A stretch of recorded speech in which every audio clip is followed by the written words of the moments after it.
Hey everybody, CJ Fedora back in the house, and I'm here with another reaction video. Now, my last video was reacting to the latest offering from Mr. Nightmare, 3 true scary field trip stories. Now, he's back with another effort, 3 scary house sitting stories. Now, this one kind of gets me in a special place because the last week I've been house sitting on my own, and I've got a vivid imagination.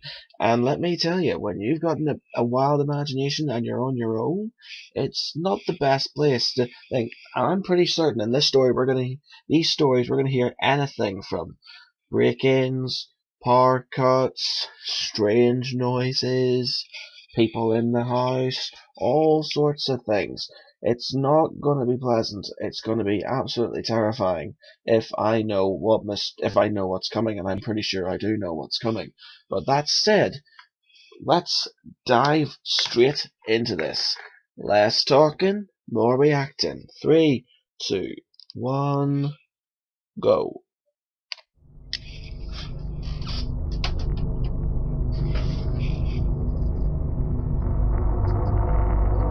See, even the startup and the sound effects, and these are supposedly true stories. A couple weeks ago, my dad came home and pitched me a small job offer. One of his coworkers was going away for a few days and needed somebody he could trust to watch over his house. The reason my dad pitched this to me was because the man's house has a big CCTV system, basically a camera in every room, and then an operating desk where all screens could be watched on a big monitor. And I'm a computer science major, so my dad just always assumes that I know how to work anything technological. Huh. The man told my dad that he'd pay me $200 for the 2 days just to watch the house. Whatever that meant. My dad drove me to the house and introduced me to the man, whose name doesn't matter. The man made it seem like he preferred I stay in the upstairs room with the monitors as opposed to roaming the house all day. That was fine with me though. So when I wasn't eating, I was mostly just sitting in that room with the TV on in the background and doing schoolwork on my laptop. Ironically, the thing I was doing the least was keeping an eye on the monitors. Night came. I started wondering where in the house I should sleep, since surprisingly we hadn't discussed that. So I sat back down at the desk and looked at all the different rooms on the screens to see which rooms had beds or couches. Oh dear. I noticed something I wasn't expecting to notice though. The back screen door was open downstairs. I didn't remember it being open. I looked through each and every camera screen in a panic. In the living room, a closet door was open. This one I knew wasn't open earlier. I texted my dad to call the man and ask him if he came back home. Meanwhile, I continued watching the screen. On the grainy, dark image, a tall person who resembled only a black shadow on the screen stepped out from the closet. I pulled my arms off the desk as I covered my mouth with my hands in shock. As I did this, however, my left elbow pulled some heavy object from the desk onto the floor, creating a big thud. The person in the image very clearly moved their head up to the ceiling as a response to the noise. Oh no. They went for the stairs, walking up very, very slowly, step by step. Meanwhile, I got a text back from my dad saying, "No, he's not. I just spoke to him half an hour ago. Why?" I got so caught up in my phone texting my dad to send help that I didn't even pay attention to the monitor. Oh. There was a knock at the door. I looked at it and then the screens. The first screen I laid my eyes on was the one showing the person outside the door to the room I was in. When I remembered that door had no lock, the only thing I could think to do was jump out the window into the bushes below. Oh. I ran halfway down the block and then stopped when my dad called me.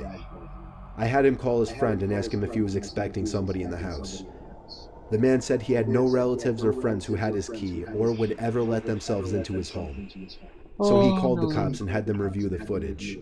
I got to watch all of it, and it showed everything. From the moment the intruder broke the glass to the backyard door, to the moment I jumped out the window and him running away shortly after. The intruder was never found. The footage was just too dark to identify his face. Oh, fucking hell.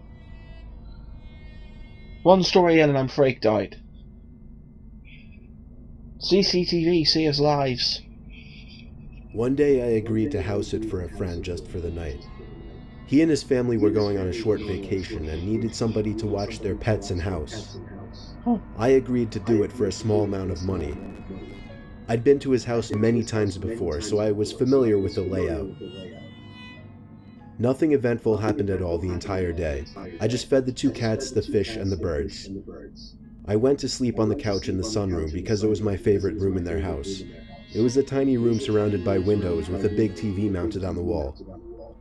I fell asleep with the TV on, but I woke up not long after. I turned it off, and now the room was dark.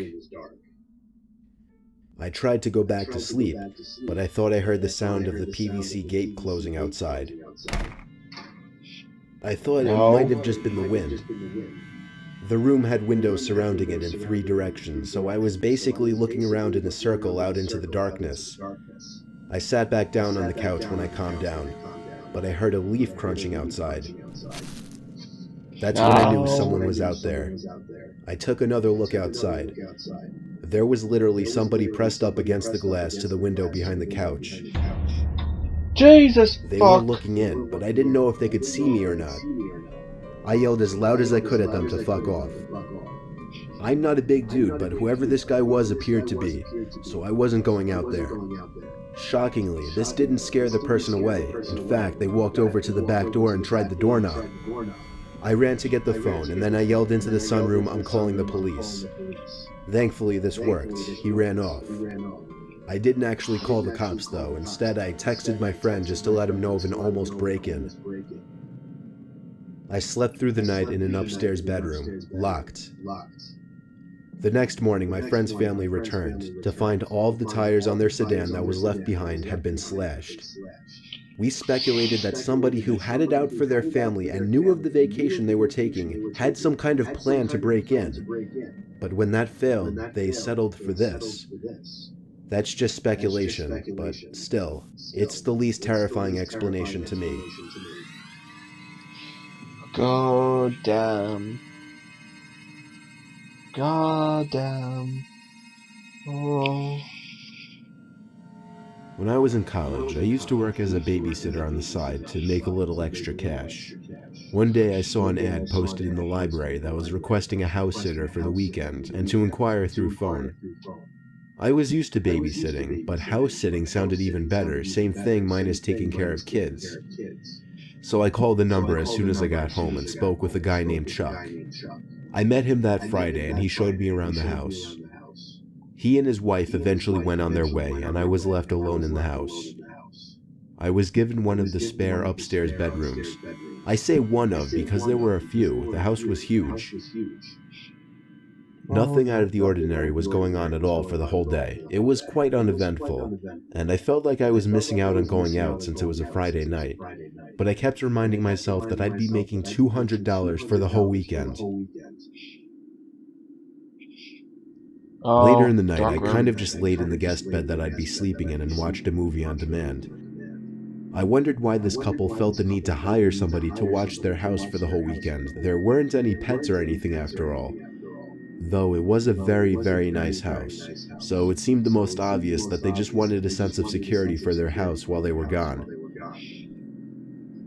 By the time I turned off the TV, I was shot and probably minutes away from falling asleep. But the slight sound of a click, along with a sudden glow in the room, woke me completely. I opened my eyes fully to see light creeping out from under the crack of a door. It took me a second to realize that it was a closet door. I flipped on my side as my heart started beating 200 beats a minute. I pulled the sheets up to my chin and pretended to be asleep. I was certain someone was in that closet, and I was simply too afraid to get out of that bed and make any noises.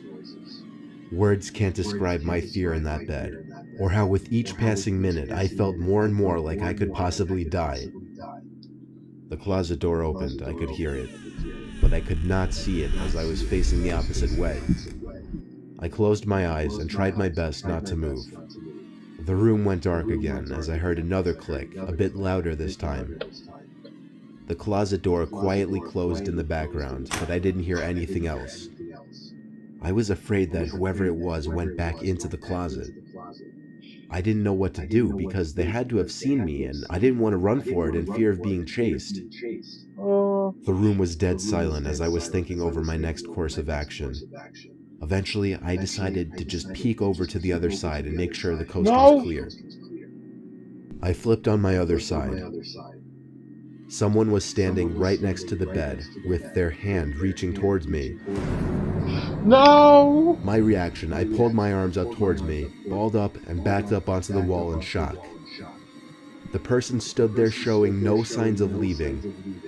I hopped over the metal bar at the end of the bed, ran for the door, down the stairs, and then out the front door. I ran all the way home, let myself in, called Chuck, and explained. I told him it was his problem now and hung up. He tried calling back, but I didn't answer. Maybe there was some story to be told, like they knew this person, or they frequently dealt with break-ins and that's why they needed me. I didn't care though. I didn't even care about the money.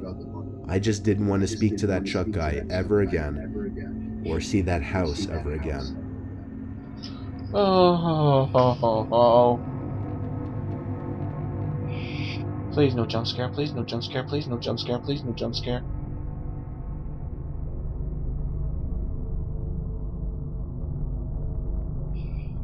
Oh, thank God. Oh, thank God. Oh.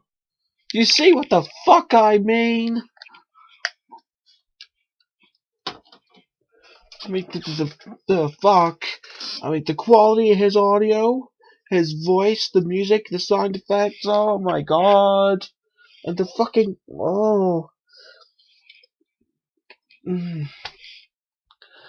I mean, this is like my idea of my worst nightmare, being left on my own in a house. It's bad enough when I'm left on my own in my own house because of my own freaky imagination.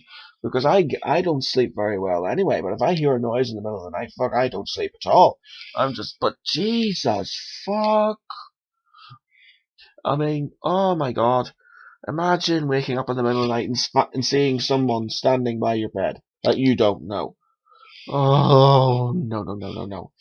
Anyway, guys, thanks ever so much for watching this with me. If you like this video, please press the like button to let me know. Subscribe if you want more content like this. Comment down below. Also, if you're interested, please follow me on Twitter. My Twitter page is in the description down below. Thanks so much for watching. See you next time.